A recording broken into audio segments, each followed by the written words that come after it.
Eighth some integral e power x into secant x plus secant x tan x. ఇది మనకి f of x అనుకుంటే దీన్ని ఇది f dash x అవుతుంది అవునా, ఎందుకంటే derivative of secant x is secant x tan x.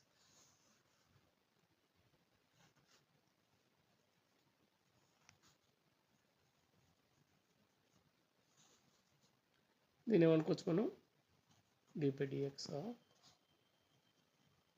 secant x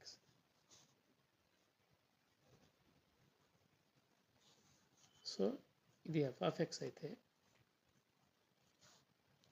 మనకి f dash x అవుతుంది. అప్పుడు ఈ ఫార్ములా ఎందులో ఉన్నట్టు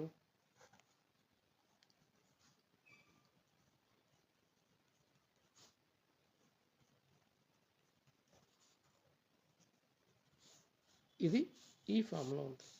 ఈ ఫార్ములా ఉంటే దానికి answer e power x into f of x plus c.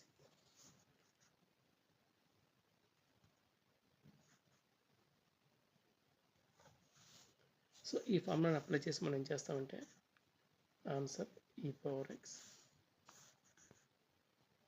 secant x plus c ఎలా వచ్చిందంటే ఇది ఫార్ములా. ఓకేనా, e power x f of x f dash x answer ఈ రెండు e power x into f of x.